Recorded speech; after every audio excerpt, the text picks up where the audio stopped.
একজন মানুষ যখন জান্নাতের ভিতরে ঢুকবে, জান্নাতের ভিতরে প্রবেশ করার আগেই তার একটা সুন্দর ব্যবস্থাপনা করা হবে। জান্নাতের সামনে দুইটা ঝর্ণা আছে, একটা ঝর্ণার পানি পান করানো হবে আর একটা দিয়ে গোসল দেওয়া হবে। আল্লাহর বান্দা জান্নাতের পানি পান করে যখন গোসল করবে, প্রত্যেক বান্দার বডিতে 4টা করে পরিবর্তন চলে আসবে। 1 নাম্বার পরিবর্তন, এই বডি আর বডি থাকবে না, আদম আলাইহিস সালামের বডির মতো বডি বানায় দেওয়া হবে। 60 হাত লম্বা, 60 হাত। অতীতের হাত আর বর্তমানের গজ ছিল সমান, তাহলে 60 গজে 120 হাত লম্বা। আল্লাহ পাক রব্বুল আলামিন প্রত্যেক জান্নাতীর বডি বানাইবেন 120 হাত লম্বা করে। আদম আলাইহিস সালামের বডি দেওয়া হবে সবাইকে, ইউসুফ আলাইহিস সালামের চাইতে সুন্দর বানানো হবে। দাউদ আলাইহিস সালামের চাইতে কণ্ঠস্বর দান করা হবে। সব জান্নাতীদেরকে এক বয়সে পরিণত করা হবে। সব মানুষের বয়স হবে 33 বছর। 33-এর আগের বয়সটাও পরিপূর্ণ নয়, 33-এর পরেও পরিপূর্ণ নয়, এটাই সুন্দর। মহান আল্লাহ পাক 33 বছরের যুবক বানাইয়া, 33 বছরের যুবতী বানাইয়া প্রত্যেকটা মানুষকেই জান্নাতের ভিতরে ঢুকাইবেন। আল্লাহ পাক রব্বুল আলামিন যখন আপনি আমাকে জান্নাতের ভিতরে দিবেন, সর্বপ্রথম যেই নাস্তাটা খাওয়ানো হবে, এই নাস্তাটা হবে রুটি এবং কলিজা বুনা। রুটিটা বানানো হবে পৃথিবীর কোনো আটা ময়দা দিয়া নয়, এই জমিনটাকে চিপা দিয়া, আল্লাহর কুদরতি পায়ে জমিনটাকে যখন চিপানো হবে, রস নিংড়ানো হবে। যেই রসের মধ্যে থাকবে আঙ্গুরের গ্রান, যেই রসের মধ্যে থাকবে আপেলের গ্রান, যেই রসের মধ্যে থাকবে বেদানার গ্রান, যেই রসের মধ্যে থাকবে আম কাঁঠালের গ্রান, জমিন থেকে যা কিছু উৎপন্ন হয় সমস্ত সুস্বাদু গ্রান ওই রুটির মধ্যে পাওয়া যাবে। মুসলমান ইমানদার ভাইয়েরা আমার, প্রত্যেক জান্নাতীকে 80 প্লেট করে নাস্তা দেওয়া হবে। সর্বপ্রথম নাস্তা, এই 80 প্লেট নাস্তা জান্নাতি খাবে মাছের কলিজা বুনা দিয়া। এই একটা মাছ, এত বড় মাছ মহান মাওলাই করিম কোথায় রাখছেন, কোথায় রাখছেন ওই মাছটা? তাম পৃথিবীর 7 তবক জমিনকে আল্লাহ পাক রাখছেন একটা পাথরের উপরে। ওই পাথরটাকে আল্লাহ পাক রাখছেন একটা মাছের পিঠের উপরে। ওই মাছটার মাথা এবং লেজ বাঁকা হইয়া আল্লাহর আরশের সাথে গিয়া লাইগা গেছে। মহান মাওলাই করিম এই মাছের কলিজা দিয়া প্রত্যেক জান্নাতীকে মেহমানদারি করাইবেন। কয় প্লেট নাস্তা? জবাব দেন একটু। 80 প্লেট নাস্তা। হয়তো মহিলা মা বোনরা শুনে মনে মনে ভাবতে পারে, নাই রে, এই দুনিয়াতেও থাল দেওয়া শেষ হইল না, জান্নাতেও বুঝি থাল বাসন দেওয়া শেষ হইতো না। 80 প্লেট নাস্তা এক একজন জান্নাতি পান করবে, খাবে, তাহলে থাল বাসন কি অবস্থা হবে? ও ভাই, ওইখানে কোনো দওয়াদইর কারবার লাগবে না। কেন? নোংরা থাকবে? যে না না, নোংরাও থাকবে না। ওই জান্নাতের যে প্লেটগুলো দেওয়া হবে, নাস্তা খাওয়ার পরে জান্নাতীরা প্লেট সহ খেয়ে ফেলবে। যে এ খাওয়ান কারে কয়, খাওয়া কারে কয়? প্লেট সহ খাবে কেমনে? এই পৃথিবীর জমিনে দেখবেন এক জাতীয় খাবার আছে, যেমন বাচ্চারা আইসক্রিম খায়, যেই গ্লাস দিয়ে আইসক্রিম খায় গ্লাসটা সহই খেয়ে ফেলে। আর একটু জোরে কর। মানুষের যদি তৈরি করতে পারে জান্নাতে, আল্লাহ পাক কুদরতিভাবে পারবেন নি না পারবেন না? আর একটু জোরে কর। ওই সুখময় জান্নাতে যাওয়ার ইচ্ছা আমাদের আছে না নাই? এখন আমাদের এই আসল বাড়ি কোথায় এটা বুঝতে হবে। একজন মানুষ যদি ঢাকায় অবস্থান করেন, ওই মানুষটা যদি নিয়ত করে আমি আমার আসল বাড়ি যাইবার চাই, এই আসল বাড়িটা কোন দিকে আসছে এই দিকটা আগে ঠিক করতে হবে। যদি সিলেটের দিকে তার বাবার পরদাদার বাড়ি হয়, চট্টগ্রামের টিকিট কাটলে কিয়ামত পর্যন্ত পৌঁছতে পারবে না। মানুষটার বাড়ি যদি সিলেট হয়, বরিশালের দিকে রওনা দিলে তো আর হবে না। এই জন্য আপনার আমার বাড়িটা কোন দিকে, জান্নাত কোন দিকে আছে, ডানে না বামে, সামনে নাকি পিছনে, নিচে নাকি উপরে, এটা আগে বুঝতে হবে। আল্লাহ পাক রব্বুল আলামিন কুরআনুল কারীমের ভিতরে এক আয়াতে ইঙ্গিত দিয়েছেন জান্নাত কোন দিকে আছে। মহান মাওলাই কারীম আপনার আমার আদি মাথা, আদি পিতা আদম হাওয়াকে যেই দিন জান্নাত থেকে বাহির করেন, ওই দিন যেই শব্দটা ব্যবহার করেছিলেন, মহান মাওলাই কারীম বলেন কুলনা বিতু মিনহা জামিআ। আল্লাহ পাক রব্বুল আলামিন বলেন, ও আদম হাওয়া, তোমরা সব নিচে নেমে যাও। যেই কথার দ্বারা আল্লাহ পাক বলেছিলেন তোমরা সব নিচে নেমে দাও, এর দ্বারা বোঝা যায় জান্নাত কোন দিকে। যদি বলতেন বাহির হয়ে যাও, তাহলে ব্যাখ্যা অন্যভাবে করতে হতো। আল্লাহ পাক সরাসরি বলেছেন তোমরা সব নিচে নেমে যাও, এতে বোঝা গেল জান্নাত কোন দিকে। আর একটু জোরে কর, জান্নাত কোন দিকে? আর একটু জোরে কর। কুলনা বিতু মিনহা জামিআ। আল্লাহ পাক রব্বুল আলামিন বলেন তোমরা সব নিচে নেমে যাও, এর দ্বারা বোঝা যায় জান্নাত হলো উপরে। এখন আমাদের বোঝার প্রয়োজন কি পরিমাণ উপরে।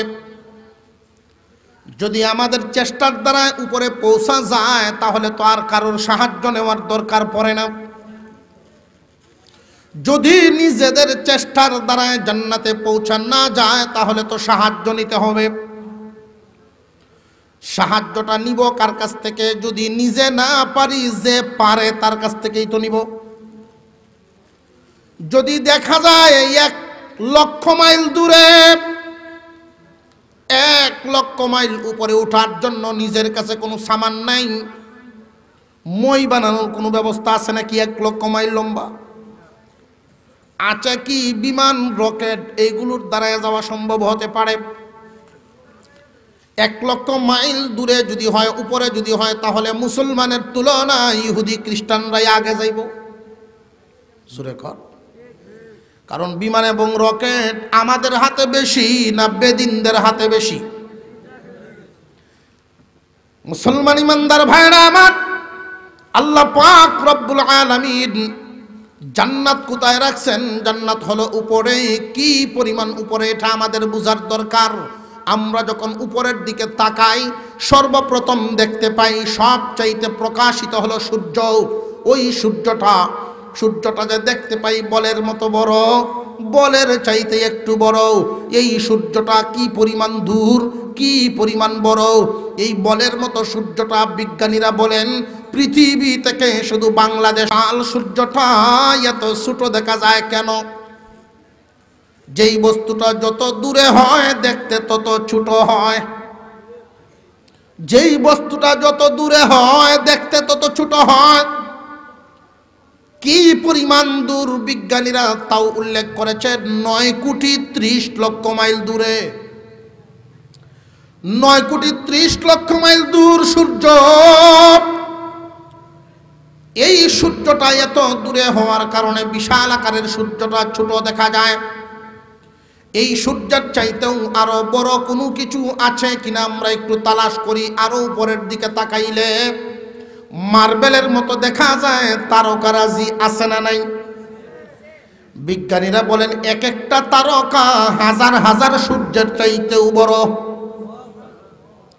এক একটা তারকা 1,000 সূর্যের চাইতে যদি বড় হয়, কি পরিমাণ তারকারাজি! এবং এক একটা তারকা দেখা যায় মার্বেলের মতো। তাহলে কি এই তারকা সূর্যের সমান দূর না আরো বহু দূর? কথাগুলি আপনাদের বুঝে আসতেছে কিনা? এই সূর্যগুলো দেখলাম আসমানের নিচে, এতগুলো সাজানো সূর্য দিয়া মহান আল্লাহ পাক রব্বুল আলামিন আসমানের নিচেই এত কিছু রাখছেন। তাহলে আসমান না জানি কত দূর।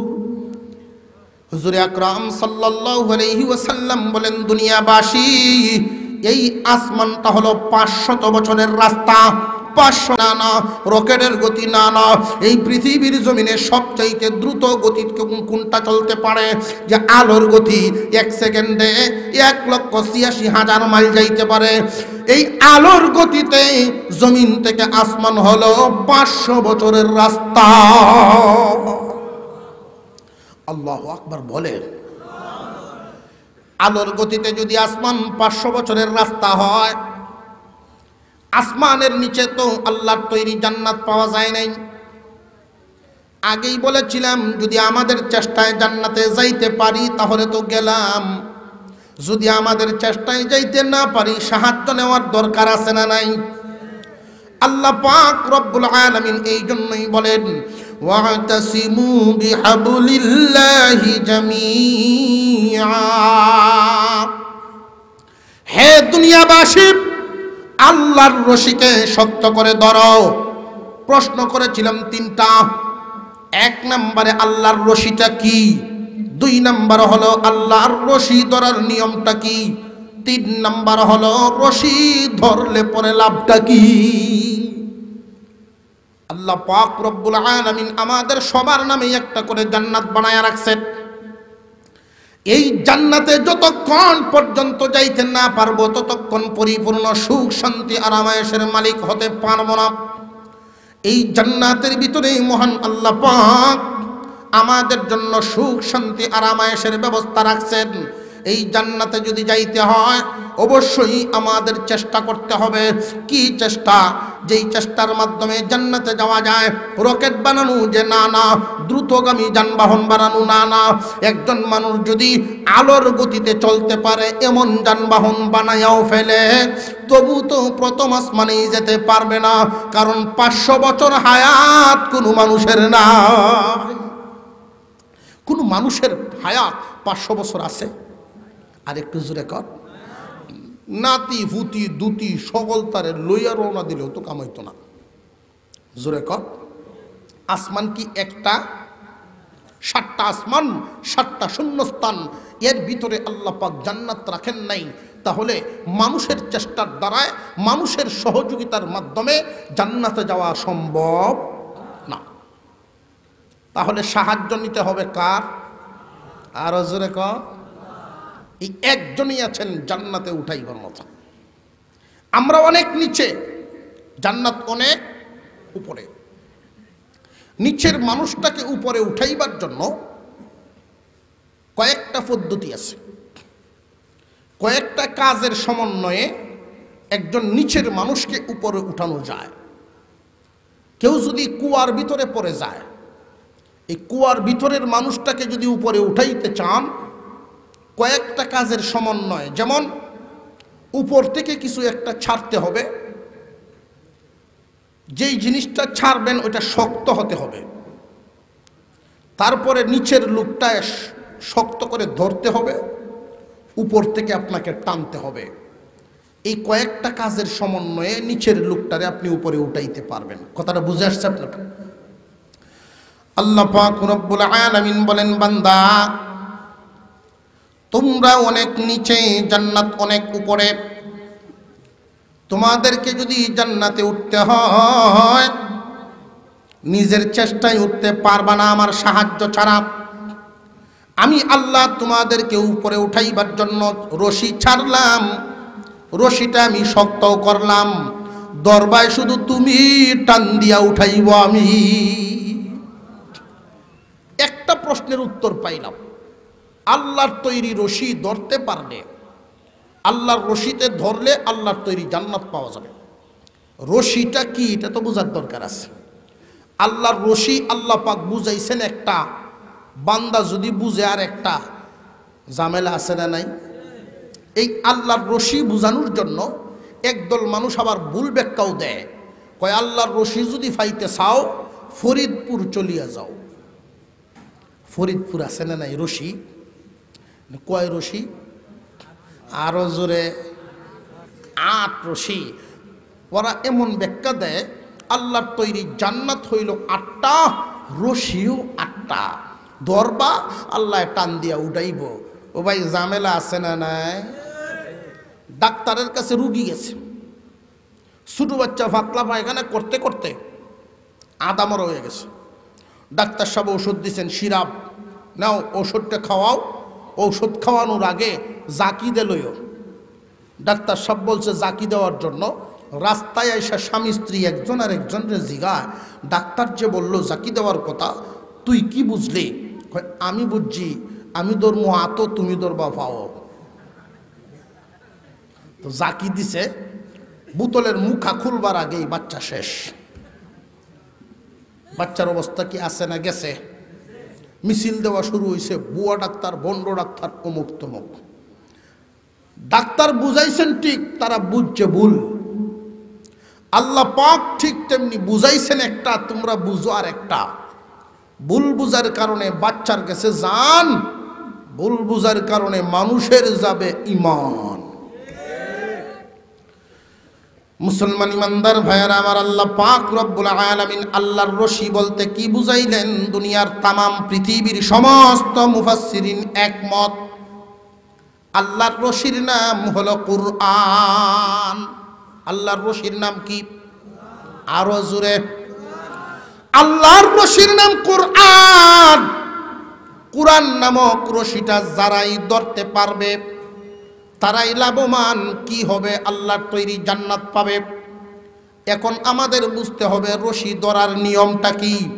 সব জিনিস ধরার তো সিস্টেম আছে, ধরায় ধরায় বেশ কম আছে না নাই? আল্লাহ পাক রব্বুল আলামিনের রশিটা ধরার জন্য 5 আঙ্গুল দিয়া শক্ত করে ধরতে হবে।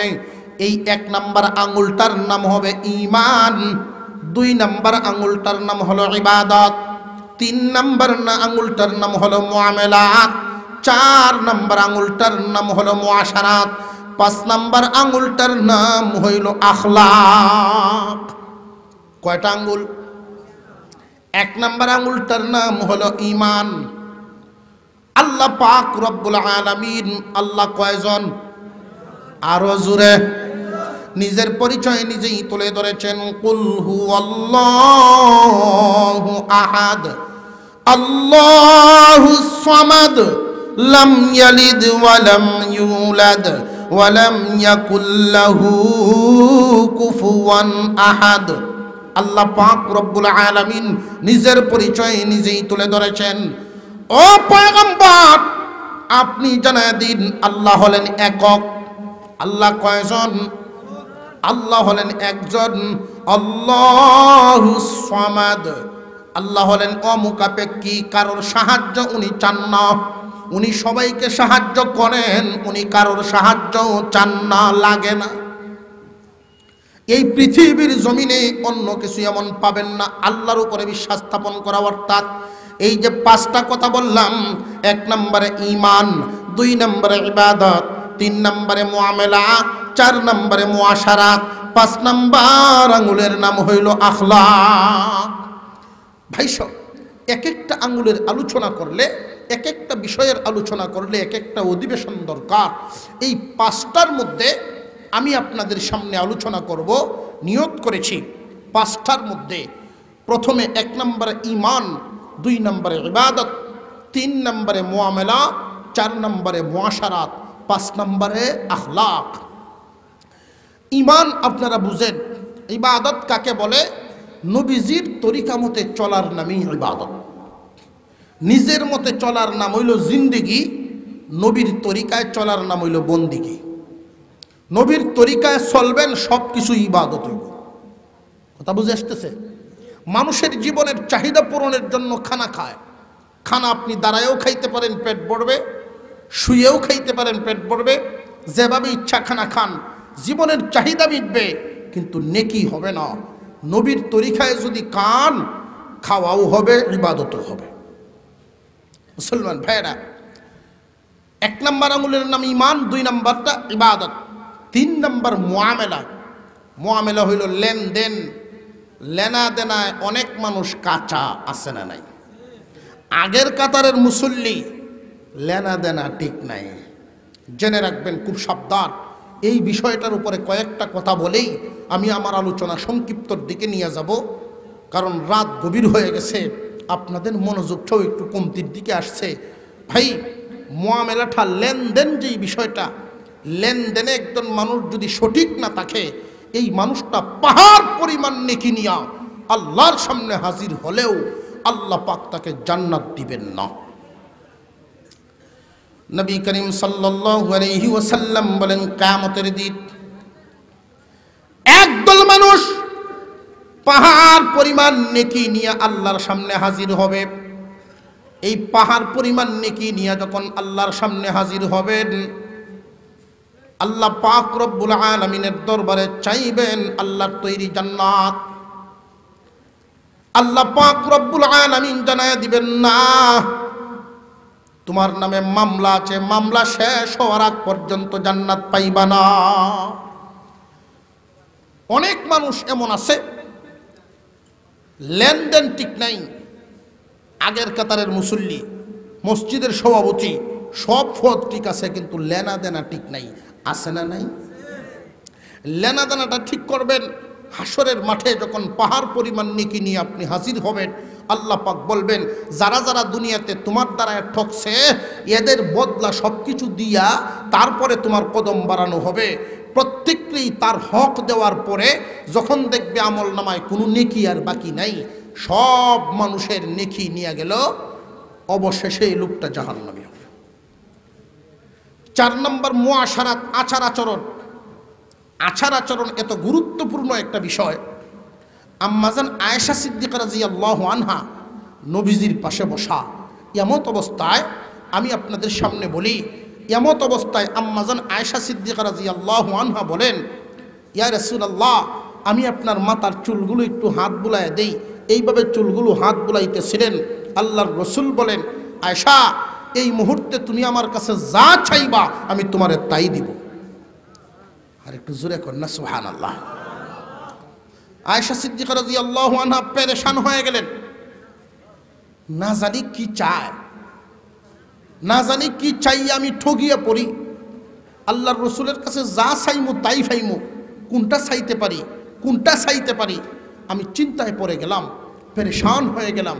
এই পেরেশান হইয়া উনি নবীজি সাল্লাল্লাহু আলাইহি ওয়াসাল্লামকে বললেন, ইয়া রাসূলুল্লাহ, আমার একটু সময় দেন, একটু পরে আপনার কাছে চাইতেছি। উনি একটু পরে গুরান দিয়া গিয়া ওনার বাবা আবু বকর সিদ্দিক রাদিয়াল্লাহু আনহুর কাছে গেলেন। গিয়া জিজ্ঞাসা করলেন, আব্বাজান, নবীজি আমাকে বলছেন আমি যা চাইব উনি তাই দিবেন, আমি কি চাইতে পারি আপনি আমারে শিখাইয়া দেন। আবু বকর সিদ্দিক রাদিয়াল্লাহু আনহু বলেন, আমি তোমাকে শিখাইয়া দিতে পারি এক শর্তে। যে কি শর্ত? আমরার কাছে যদি জিজ্ঞাসা করা হইতো, কোনো মেয়ে যদি তার বাবার কাছে জিগায় যে আপনার দামানে কইছে যা চাইমু তাই দিব, তখন বাপে মেয়েরে শিখাইয়া দিল বড় জমিনটা চা, অথবা বড় বিল্ডিংটা চাইলা, ঠিক না বেটি? আবু বকর সিদ্দিক রাদিয়াল্লাহু তাআলা আনহু এটা বলেন নাই, তিনি বলেন, মারে, আমি তোমাকে শিখাইয়া দিতে পারি, তবে শর্ত হলো তুমি যা শিখবা সবার আগে আমার কাছে আইসা বলবা। সুবহানাল্লাহ। তোমারে শিখাইয়া দিতে পারি এক শর্তে, তুমি যা পাইবা সবার আগে আমারে এনে দিবা। হুজুর সাল্লাল্লাহু আলাইহি সাল্লামের কাছে গিয়া বলো, নবীজি যখন মেরাজে গেছিলেন, আল্লাহর সাথে অনেক আলোচনা হয়েছিল। আল্লাহ পাক আর তার বন্ধু নবীজি দুইজনের যত আলোচনা উম্মতের কাছে আইনা উনি পৌঁছাইছেন। এমন কোনো গোপন কথা আছে কি যেই কথাটা এখনো উনি কাউকে বলেন নাই? যদি থাকে ওইটা জেনে লো। সুবহানাল্লাহ। আয়েশা সিদ্দিকা রাদিয়াল্লাহু আনহা নবীজিকে এইটাই জিজ্ঞাসা করলেন। নবীজি সাল্লাল্লাহু আলাইহি ওয়াসাল্লাম কথা শুনেই বলেন, আমার তো মনে হইতেছে তোমারে আবু বকর এই কথা শিখাই দিছে। আমি যেহেতু কথা দিছি অবশ্যই তোমাকে বলবো। আয়েশা, আল্লাহ আমাকে বলছেন, আমার কোনো বান্দা যদি, আপনার কোনো উম্মতে যদি তার আচার আচরণের মাধ্যমে কারোর ভাঙ্গা মন জোড়া লাগাইয়া দিবার পারে, এর বদৌলতে আমি তারে জান্নাতের মালিক বানাই দেব। আচার আচরণ ভালো করার গুরুত্ব আছে না নাই? হুজুর সাল্লাল্লাহু আলাইহি ওয়াসাল্লামের ইন্তেকালের কিছুদিন আগে আপনার আমার পয়গম্বর মসজিদে নববীর সামনে দাঁড়ায়া সমস্ত মুসলমানদেরকে ডাকতেছেন, তোমরা আসো আমার সামনে আইসা দাঁড়ায়া যাও। নারী পুরুষ সব মসজিদে নববীর সামনে সমস্ত মুসলমানরা হাজির। আল্লাহর পয়গম্বর জিজ্ঞাসা করতেছেন, আমার কাছে কারোর কোনো পাওনা আছে নাকি? থাকলে বলো। আমি কাউকে কষ্ট দিয়েছি, আচার আচরণের মাধ্যমে কারোর হক নষ্ট করেছি, অথবা হাতের দ্বারায় বা মুখের দ্বারায় কাউরে কষ্ট দিয়েছি, থাকলে বলো। কারণ ওই দিন আমি আসামি হয়ে যাইবার চাই না, যেই দিন দিনার এবং দিরহামের কোনো দাম থাকবে না। হুজুর আকরাম সাল্লাল্লাহু আলাইহি ওয়াসাল্লাম বলেন, আচনি কেউ কোনো পাওনাদার বারবার যখন বলতেছেন, এমনি একজন সাহাবী হাত উঠায়া বলেন, ইয়া রাসূলুল্লাহ, আমি একটা দিরহাম পাই আপনার কাছে। আবু বকর সিদ্দিক রাদিয়াল্লাহু তাআলা আনহুর কাছে নবীজির পয়সা ছিল। আল্লাহর পয়গম্বর বলেন, আবু বকর, আমার কাছে একটা দিরহাম পাওনা তারে দিয়া দাও। কোন দিন নিয়েছিলাম রে বাবা, এটা একটু বলো দেখি। হুজুর, একদিন একজন ফকির, একজন ভিক্ষুক আপনার কাছে ভিক্ষা চাইছিল। ওই দিন আপনি আমার কাছ থেকে নিয়ে এই টাকাটা ভিক্ষুককে দিয়েছিলেন। পরে আমি কোনোদিন চাইও নাই, আর আপনার স্মরণও নেই। চাওয়ার আমার ইচ্ছা ছিল না। একটা টাকা করে বিশ্ব নবীর জন্য জীবন দিতেও তো আমরা প্রস্তুত, এক টাকা চাই কেমনে? আপনিও তো বারবার বলতেছেন, এই জন্য বললাম একটা টাকা আমার পাওনা আছে। আল্লাহর পয়গম্বর বলেন, একটা টাকা দিয়ে দাও। কিয়ামতের কঠিন ময়দানে আমি আসামি হইবার চাই না। কেউ কোনো পাওনার জন্য যখন আল্লাহ পাক বিচার দায়ের করবেন, ওই দিন যেন আমার আসামি হওয়া না লাগে। রে আবু বকর, আমার এখন থেকে একটা টাকা তারে পরিশোধ করে দাও। আচার আচরণের মাধ্যমে কাউরে কোনো কষ্ট দিয়েছি এমন কেউ আছো নাকি? বারবার বারবার যখন বলতেছিলেন আপনার আমার পয়গম্বর, একজন সাহাবী উপরের দিকে হাতটা উঠায় বলেন, নবীজি, আমি আপনার কাছে একটা হক পাই। কিসের হক? ইয়া রাসূলুল্লাহ, ইয়া হাবিবাল্লাহ, আমি আপনার কাছে পাই একটা চাবুকের আঘাত। কিসের চাবুকের আঘাত? যে আমরা একদিন যুদ্ধের ময়দানে যাইতেছিলাম, আপনি ছিলেন ঘোড়ার উপরে আর আমরা ছিলাম পায়দলে। আমরা নিচে হাঁটিয়া হাঁটিয়া যাইতেছিলাম আর আপনি ছিলেন উপরে বসা শোয়ার অবস্থায়। তখন আপনি আপনার চাবুকটাকে এইভাবে ঘুরাইতেছিলেন। আপনার চাবুকের আঘাতটা আমার পিঠের উপরে আঘাত করেছিল। ওগো নবীজি, আপনি যেহেতু বারবার বলতেছেন এই একটা আঘাত আমি পাই, হুজুর সাল্লাল্লাহু আলাইহি ওয়াসাল্লাম বলেন, অনুরূপ একটা আঘাত দিয়া বদলা লইয়া লও, কিয়ামতের দিন আসামি হইবার চাই না। আল্লাহর পয়গম্বর বারবার বলতেছেন, একটা আঘাত লইয়া লও। এই সাহাবী ডাক দিয়া বলেন, নবীজি, ওই দিন তো চাবুকটা আমার চাবুক আপনার হাতে ছিল না, আপনার চাবুক আপনার হাতে ছিল। আমি তো আঘাত পেয়েছিলাম আপনার হাতের চাবুকে, আমার চাবুক দিয়া কেমনে আপনারা আঘাত দিব? হুজুর সাল্লাল্লাহু আলাইহি ওয়াসাল্লাম একজন সাহাবীকে পাঠায় দিলেন, ফাতেমার ঘর থেকে আমার চাবুকটা নিয়ে আও। ফাতেমা রাদিয়াল্লাহু আনহার ঘরে নবীজির চাবুকটা ছিল, ওইখানে গিয়া চাওয়া হচ্ছে, নবীর চাবুক দাও। ফাতেমা রাদিয়াল্লাহু আনহা জিজ্ঞাসা করেন, এই মুহূর্তে যুদ্ধের কোনো দামামা তো শুনতে পাই নাই, আমার বাবার শারীরিক অবস্থাও তেমন ভালো নয়, বাবা চাবুক দিয়ে কি করবেন? আমার আব্বার চাবুকের কি দরকার? এই মুহূর্তে তো চাবুকের প্রয়োজন হতে পারে না। নবীর সাহাবী বাহির থেকে বলতেছেন, একজন আল্লাহর পয়গম্বরের পিঠ মুবারকে চাবুকের আঘাত দিয়ে তার বদলা নিবে বহুদিন আগের পাওনা। ফাতেমা রাদিয়াল্লাহু আনহা চোখ থেকে পানি ছেড়ে দিয়া কান্দেন, হাসান হুসাইনকে ডাকতেছেন, রে হাসান হুসাইন আয় তোরা দুই ভাই দৌড়ায়া যা, কে জানি তোর নানার পিঠ থেকে চাবুকের বদলা নিবার চায়, আমার বাবার কোনো ছেলে নাই, কে তার বদলাটা গ্রহণ করবে? আমার বাবার গায়ে কোনোদিন কোনো একটা মাছিও পর্যন্ত বসে নাই, মশা মাছি বসে নাই, উনার গা থেকে চাবুকের আঘাতের বদলা নিবে। হাসান হুসাইন তোমরা যাও, তোমরা দুই ভাই গিয়া ওই লোকটার সামনে তোমাদের দুইটা পিঠ উদাম করে দাও, ইচ্ছা মতো চাবুকের আঘাত দিয়ে যেন তোমাদের পিঠ থেকে বদলা নেয়। তবুরে হাসান হুসাইন আমার বাবার পিঠে কোনো আঘাত যেন না লাগে। হাসান হুসাইন দৌড়ায় গেলেন। ওই সাহাবী মানেন না, না নবীর পিঠ থেকে আমি আঘাত নিব, আঘাতের বদলা আমি ওখান থেকে নিব। হযরত উমর, হযরত আবু বকর তারা বলতেছেন তুমি কি পাগল হয়ে গেছো নাকি? আল্লাহর নবীর সাহাবী হুজুর আকরাম সাল্লাল্লাহু আলাইহি ওয়াসাল্লামের চাবুক হাতে নিলেন।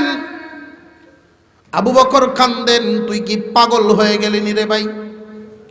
নবীর জন্য আমরা জীবন দিতে তৈরি, তুই একটা চাবুক কি ছেড়ে দিতে পারিস না? তুই বদলাটা কেন নিতে চাস? এই সাহাবী চাবুকটা হাতেই নিয়ে নিলেন, নিয়ে বলেন, ওগো নবীজি,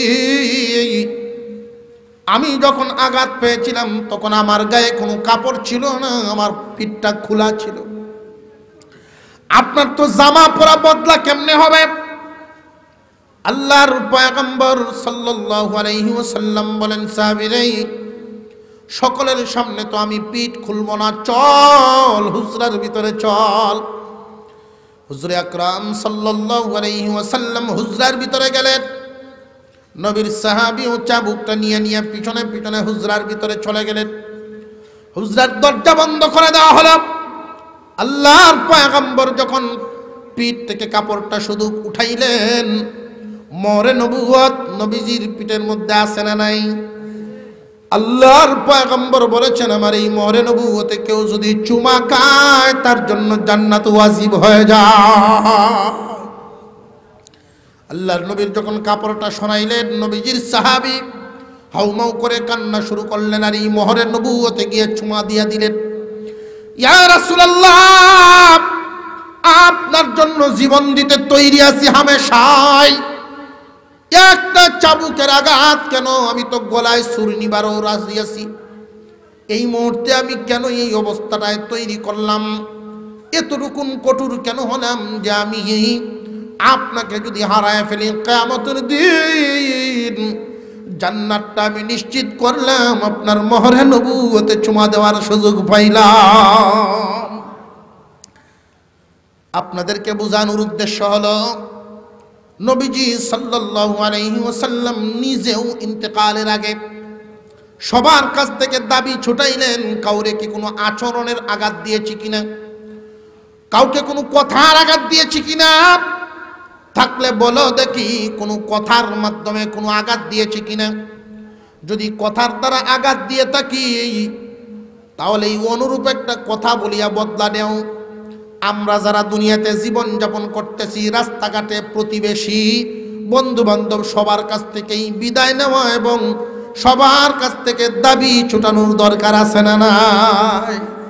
আচার আচরণ মারাত্মক গুরুত্বপূর্ণ এক বস্তু।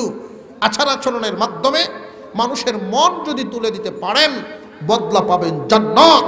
আচরণের মাধ্যমে মানুষের মনে আঘাত যদি দেন, বদলা হবে জাহান্নাম। আল্লাহ যেন আমাদেরকে আমলের তৌফিক দেন, বলুন আমিন। আরো জোরে বলেন আমিন। 5 নম্বর আঙুলটার নাম ছিল আখলাক। যুবক ভাইয়েরা, কোনো যুবক যুবতী যদি তাদের চরিত্রকে হেফাজত করতে পারে, অন্যায়ভাবে ব্যবহার না করে, অন্যায় পথে ব্যবহার না করে, আল্লাহ তাদেরকে 2টা পুরস্কার দিবেন। একটা দিবেন দুনিয়াতে, একটা দিবেন আখিরাতে। দুনিয়ার জীবনের পুরস্কার হলো তাদের ইজ্জত সম্মান আল্লাহ পাক বাড়ায় দিবেন। আখিরাতের পুরস্কার হলো আল্লাহর তৈরি আরশের ছায়াত হলে আল্লাহ পাক তারে মেহমান বানাইবেন, জাহান্নামের আগুন থেকে তারে মুক্তি দিবেন। আল্লাহ যেন আমাদের যুবক যুবতীদেরকে নিজের চরিত্র হেফাজত করার তৌফিক দান করেন, বলুন আমিন। আর জোরে বলেন আমিন। ওয়া আখিরু দাওয়ানা আনিল হামদুলিল্লাহি রাব্বিল আলামিন। আপনারা মাহফিলের শেষ পর্যন্ত